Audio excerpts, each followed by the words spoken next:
Tonight on LTC News, homelessness during COVID.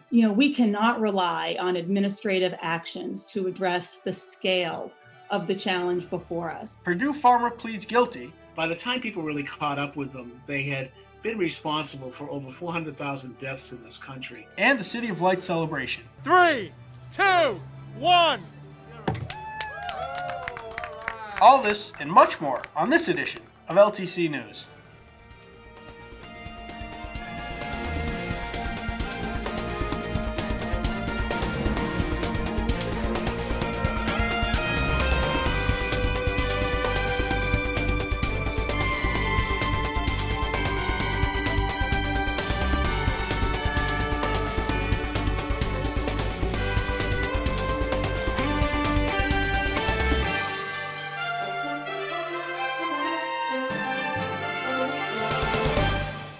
Welcome to LTC News. I'm your host, Matt Nelson.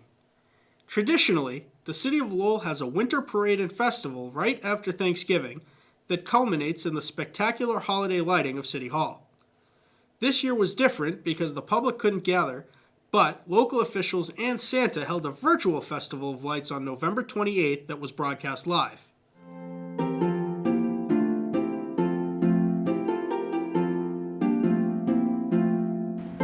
Hello, Lowell. Merry Christmas. We're sorry that we couldn't have our parade this year. With COVID-19, we've got to be careful, and things are a little bit different. But I just want to reassure everyone that everyone's doing fine up at the North Pole. There's no problems going on. We're all going to be wearing masks, and and Christmas will happen. For all of you out there, we wish you the best, the happiest, healthiest New Year and holiday season, and the blessings of the season on each and every one of you. Ho, ho, ho! Are you ready? We may have a virus, but we never lost our spirit in the city of Lowell. So to each and every one of you, we're here in spirit and in celebration of a Christmas that Santa said will not stop for the children. I just want to wish everybody a Merry Christmas and a happy holiday. And the one gift I want for all of us is that our Christmas gift will be that we'll rid ourselves of this pandemic. Best to all. Thank you. Merry Christmas to everyone and a Happy New Year. And it's great that we're here tonight. And the news of Santa is so reassuring. I know myself, I was a little worried myself whether Santa was going to be able to make it. But it's great to hear that the reindeers are all set. Everything is all ready to go. So thank you, Santa, for all that. And I wish everyone a very Merry Christmas and a Happy New Year. Thank you. I'm very thankful for the great city of Lowell, for the city manager, the mayor, the city councilors, LTC, and all the residents of Lowell for sticking together this year. This is going to be a very, very special Christmas. It's going to have a very special meaning despite the challenges we've had. This is what Christmas is all about. In times of trouble, we come together to celebrate peace on earth. Merry Christmas to everyone. Thank you. 10, 9, 8, 7, 6, 5, 4, 3, 2, 1.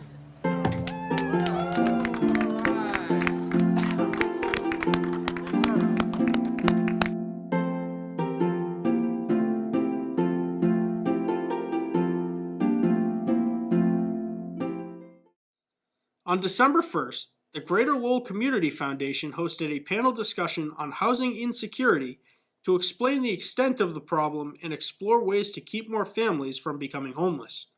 The pandemic has caused financial hardship for both tenants who can't pay their rents and for landlords who fall behind on their mortgages.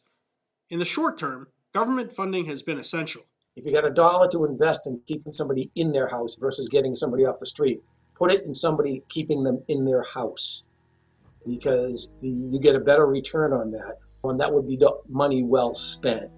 Across the Commonwealth, nearly 250,000 households pay more than half of their monthly income on rent.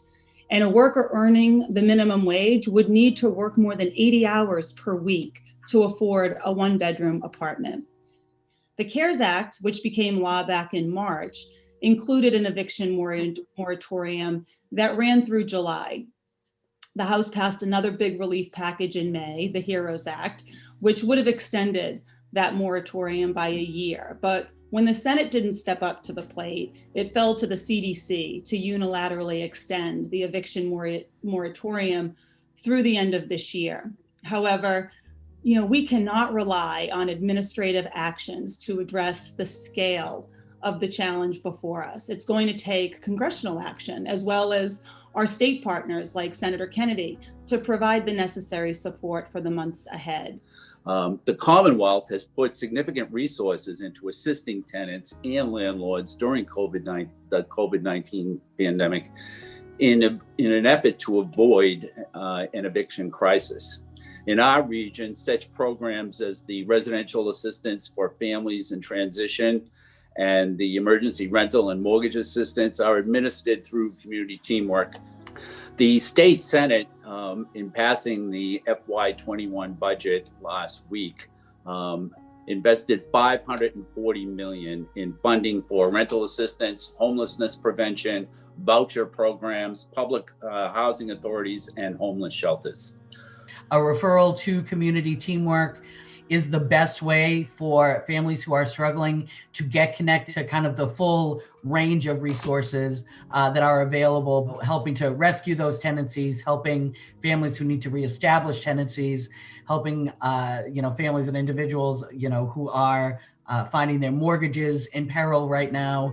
And I think for so many individuals who have never been in this circumstance, recognizing that this is why these programs exist. For as much as we win in resources at the state and federal level, everything is local. All decisions are made locally. And at CHAPA, we launched a few years ago the Municipal Engagement Initiative, where we're working on the ground in communities to help municipalities, help advocates form coalitions so they can change the conversation around housing and build support for it. I think it was only 14% of people who turn out at municipal meetings speak in support of housing production and affordable housing production. Everyone else in those meetings is against it. Now, that doesn't mean that the community is against it, but the people showing up and the people speaking are against it. So we need many more people to be keeping an eye on their planning board meetings, their zoning board meetings, city council, town meetings, and just say something positive about housing, about people, about children. They should have a place in our community. And it's amazing how you can change the dynamics and start to put policies in place that will foster more overall development and more affordable development. It's hugely important. Everybody just show up and say something positive, talk to a neighbor, and speak positively about housing. The worst outcome of housing insecurity is homelessness. Lowell's homeless population is especially vulnerable now because of the cold weather and the COVID-19 pandemic. To learn more about the challenges of the homeless and those trying to help, we spoke with Andrew McMahon of the Lowell Transitional Living Center. Becoming homeless was never an impossibility for anyone. It can happen, and it's not always your own fault. It's just circumstances beyond your control. These are circumstances beyond people's control. Eviction moratoriums are being lifted. I mean, a lot of people are going to be facing some real tough challenges. So I think it's important for people to understand, first and foremost, this can happen to anybody. Once we get that understanding, I guess I would ask the community again to, consider that, and anything that they can do literally. We're talking about hand sanitizer, we're talking about face masks, and we insist on all of that at the shelter every day. But when people go outside, it's kind of beyond your control. So we're trying to maintain our access to hotels. We're always looking for alternative sites. If we work with the city all the time, we work with the state all the time. We're part of something called the CHI, which is the Coalition for Homeless Individuals. All the shelters across the state are facing the same challenge. Resources are down, needs are up, and winter's coming. So you've got the whole weather challenge now too. Now this year, we've already lost quite a bit of capacity in the shelter. We've lost 50% of our male dorm beds. We lost 7 of our female dorm beds. Our winter bed capacity, which would normally be anywhere from 50, 60, 70 and up, right now is 30. So it's a real difficult challenge. Staffing is a very difficult challenge. Always, it's particularly difficult in the middle of a pandemic to try to recruit people to work in a homeless shelter. And it's further deteriorates healthcare. People who already have pre-existing conditions and compromised health situations are now living outside, and it just went from bad to worse. The people are suffering. Homeless people are suffering. Newly homeless people, we're starting to see more newly homeless people who were hanging on before, or maybe were sharing a room or sharing an apartment. We're starting to see that fall apart, and you're going to see those numbers get higher. We're going to see those numbers get higher. A lot of these guys can't work from home, or they can't work in industries that would allow you to work from home. So they're the first ones to get cut, and the least that can accept it or that could handle it. And that's going to raise, it's raising instances of substance use. Substance use is up. Domestic violence is up. People are on edge. People are nervous. And I can understand why. I can certainly understand why. If we get a bad winter, I truly don't know what we will do.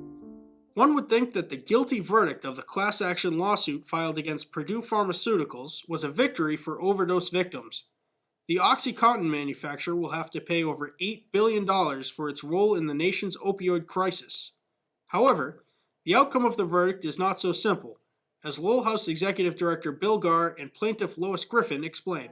The Sackler family specifically, that was in control of Purdue actually made by investing millions and millions and millions in research and marketing, were able to convince doctors that it really wasn't addictive, and started the crisis the crisis actually started in the 1990s. It really didn't get any attention till late in the 2000s, when it started really infiltrating middle class America, and people started taking notice when their children were dying. There were bonuses for handing out as many pills as you could do. They gave out samples. All that has stopped. By the time people really caught up with them, they had been responsible for over 400,000 deaths in this country. And look, who wants to be in pain? And when you listen to your doctor and he says, hey, this thing's not addictive, I've got all the research that was done, and take them, and people, they were giving out 90, 120 pills at a time. They had 2 or 3 refills on that. So unfortunately, people were lured in. They admitted to wrongdoing, and this kind of closes that case. Whether it should have stayed open, and to see if we could have done better than that, if we could join other companies and put all the suits together. But they jumped out of it quickly, and they settled very quickly because that's the best they could do. And then they declared bankruptcy. So how much was it? 8 billion? 8.3 billion. 8.3 billion. By the time the lawyers are paid, and let's be considerable, by the time the other debtors come in and they take what they there's need, nothing left. In the end, what will happen to Purdue and that money? I don't know if we'll ever see a penny of it, which is a great pity. I just wonder if they care. Do they really care what happens to Purdue? They've gotten their billions, and billions are going to last quite some time. They still have their mansions in Florida, haven't lost a child to an opiate addiction, actually don't speak that never really just acknowledged it. And, you think about, they were known for their philanthropy. And, one part of me said, one part of being philanthropic would have been at least doing something for all these victims. And they did nothing, absolutely nothing.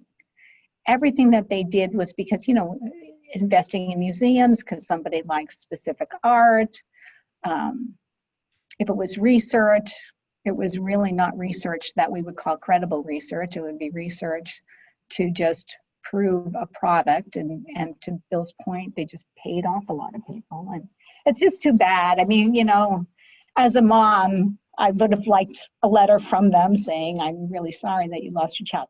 In this week's edition of Sunspot, Lowell Sun Enterprise editor Chris Scott sits down with Lowell Mayor John Leahy.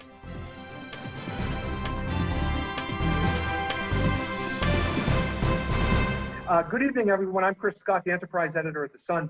Thanks for tuning in to the latest edition of Sunspot. With us this week is Lowell Mayor John Leahy. We talked a little bit last week about the superintendent who's been on the job now for about, I think, 1 year. When he was hired to replace Salah Kafawi, the school committee then, under the leadership of Mayor Bill Samaras, gave him a 5-year contract. He's 1 year in, thereabouts. How do you think he's doing, John? And are you happy with the performance? You know, it's not a secret, but we've got different management styles. I found it a little bit frustrating at times. I'm a type of guy that needs concrete. I need the steps and I need a conclusion at the end. Mm-hmm. And sometimes I guess we're not able to do that, especially right now with where we're in this pandemic. So I'm trying to work with him and his staff, and just, I need, and I feel what the community is looking for is concrete steps. You know, what are our plans? Where are we going forward? How are we going to do that? So it's been a little bit of a struggle the first part of the year here for me. John, do you envision anytime soon, you know, Lowell school children coming back for more in person? You know, the governor has been pushing for that. As has Jeff Riley, the Secretary of Education. However, Lowell has really seen a surge in cases to a degree where it's really concerned all you guys, and including the city manager. Do you see that happening anytime soon? You know, like you said, the numbers are high. We just started a testing site with Trinity on Thursdays, once a week for the month. The manager is working very hard. She's got another plan in sight, and I can't really give much information on it, but if this pans out, we'll have more testing for the month of December. So everybody's working very hard. We're optimistic. The kids need to be in school. There's no doubt. We need to get that MOA with the teachers union wrapped up, and then we need to bring back that 25%. Hopefully sometime in January, and then by the first marking period in February, we'd like to bring back up to 50%. You know, we got to be safe, we got to be smart, but these kids do need to be in school, and I know we can do it, and we can do it safely. The city council voted last week 5-4. It was a close vote, and you were voting with the majority. Bill Samaras had a motion on to bring back virtual meetings as opposed to you guys meeting in person. And that was defeated 5-4. And you were with that 5-member majority. Can you tell me, you know, why you voted that way, and what was the general consensus of the 5 as opposed to the 4? Well, you know, my feelings, and I think what the other councils were trying to say is that, look, you know, we understand where we are in this pandemic, but we're asking our first responders, our police, our fire, our ambulance service, doctors and nurses, school teachers, paras, we're asking them, city hall workers, DPW, we're asking them to come in every day and do their job. And, you know, we need to lead by example. So if we're going to ask them to come in, we've got to show up too. And, you know, it's not black and white. You had to think about that. And I understand where Councilor Samaras was with the motion, but that's just my feeling on it. If I can be as safe and practice best practices, you know, distance, wearing a mask, not going out all the time, then I should be here too and support everybody that's coming in and doing their job. So basically that was my thoughts on it. You know, another big discussion that night was about the death of the man in the smoky fire on Market Street. The city manager opened the meeting pretty much right away with trying to deal with that. Councilor Mercier brought it up. John, when can these brownouts end? And why can't the city find the money to keep these fire trucks running? I mean, there's a lot of money in that fire department budget. There's a lot of money in the city budget. What's the city budget now? Like 400-something million? I mean, when I covered City Hall, it was like 3-something. Well, how much is it now? Yeah, it's not quite up to 4, but it's still in the high 3s. It's just, it's not easy. It's not an easy solution to solve, obviously. I did have a conversation with the manager about that last night and today. We're trying to do a combination of management with the, as you know, the new fire chiefs come and go, like city managers. Yeah. So I think we have to, as a council, dedicate our, we have to work hard to try to solve this. It's not going to get solved overnight. It's going to take a few years, but it's going to take a combination of management and putting some more money on it and trying to find the optimal number of firefighters that we need on here in the city of Lowell. So I've done a lot of research on this. I've been talking to different communities. I've been talking to different firefighters in Lowell. That seems to be the conclusion. We need to find out what the optimal number is we need, really hone in on our management skills, but obviously put some more money towards this. What struck me about that is, even in the suburbs, we write from time to time at the newspaper about fire stations being closed because of the lack of money. And typically those fire stations are the outliers, the ones out, that are far out, not at the central station. When I read Rob Mills' story about Engine 3 being on Brownout, I said, hey, wait a minute, where's Engine 3? And he said, that's right downtown. I mean, not that it's good to close any station or any fire truck. Right. But why would you have a brownout in what conceivably is like the busiest station? I mean, we're not talking out at Old Ferry Road, or we're not talking about High Street. We're not talking out on Branch Street. This is the main fire station. How could that fire truck not be running that night? Well, I can't question what the fire chief's doing. That's his purview to decide where the brownouts go. Yeah. So I can't question that right now. But again, all I can tell you is that this is an issue that needs to get talked about by the council. You can't really lay it on this administration or the past administration. It's something that's been accepted over the years, and we need to say that we need to resolve this, and everybody needs to come to the table to figure out the solution. It's not just we can't just toss money at it. Yeah. So it's time that this discussion happens, and it's time that we all sit down and say, throw your ideas up, because no suggestion is going to be discounted. We've got to listen to everybody at the table, the chief, some of the lead union people, the management's perspective, and the council. And we have to come up with probably a 5-year plan to resolve this. If we can't stop it completely, we've got to really reduce the brownouts and the company closings. You mentioned the unions, and the union has to be at the table, as you guys address brownouts. Where does the city manager stand in gaining concessions from all the major unions to help the city through the pandemic crisis?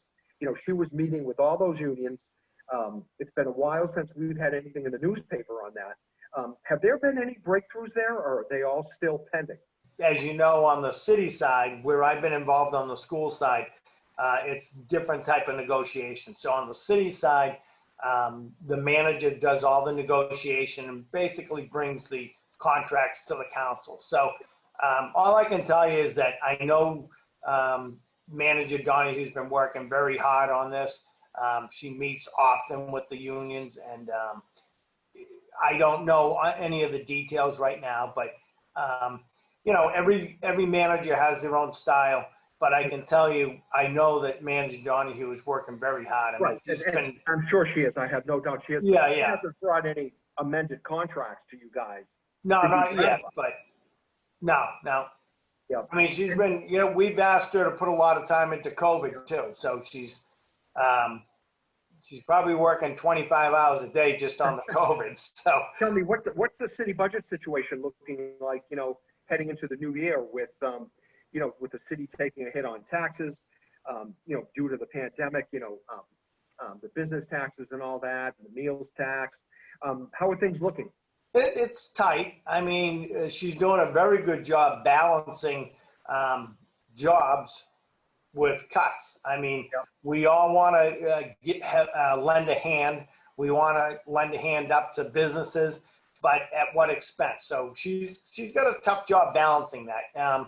She felt, and the council felt, that you know, trying not to lay anybody off was very important. So we tried to not have any layoffs, but come in with a balanced budget. So they're doing a great job, I think.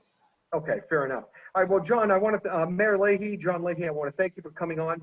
I appreciate your openness and your cooperation, and good luck as you head into your second term, your second year as mayor.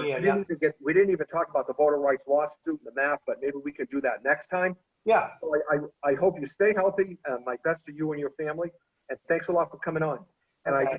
I want to thank the viewers for tuning in. We'll have another guest in a couple weeks. Stay healthy, everyone, and keep the faith.